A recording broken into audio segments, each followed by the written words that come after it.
الكرة خارجة عند عبد اللطيف الغوري. عبد اللطيف الغوري عطاها لسي ابراهيم. سي ابراهيم عطاها لسي عبد الكريم. سي عبد الكريم رشيد مع عبد اللطيف السرار. هذه المقابلة هذه رائعة جدا. باقي رشيد قبل الكرة دوزها لسي عبد اللطيف، عطاها لعبد اللطيف الاخر غوري.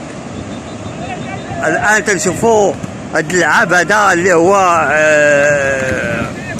رشيد ميروس يلعب واحد الكره. يا سلام، الان الكره عند السي محمد. السي محمد نازل في الكره ولكن مرتاح عبد الجليل تيحبس هاد الكره تيعطيها لخليل.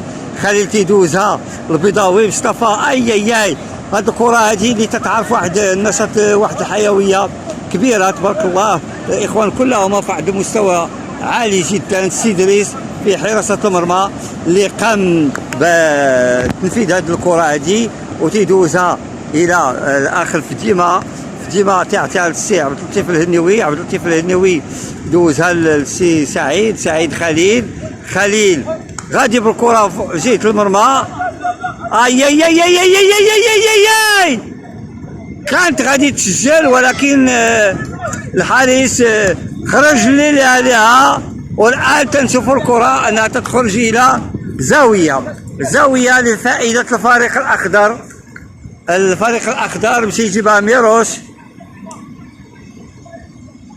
وتنشوفوا ان الان تنشوفوا الصفرين تعزلوا بوحدهم والخضرين تعزلوا بوحدهم. ما عادش قلب الكره يضرب هذيك الكره. مشى لها ميروس دوزها لعبد اللطيف. عبد اللطيف عطاها لميروس مره اخرى عند السي محمد دوز الكره لعبد الكريم.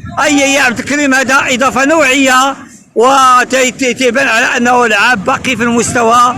الان مصطفى دوزها لسي مصطفى الهنيوي والكره عند السي ابراهيم.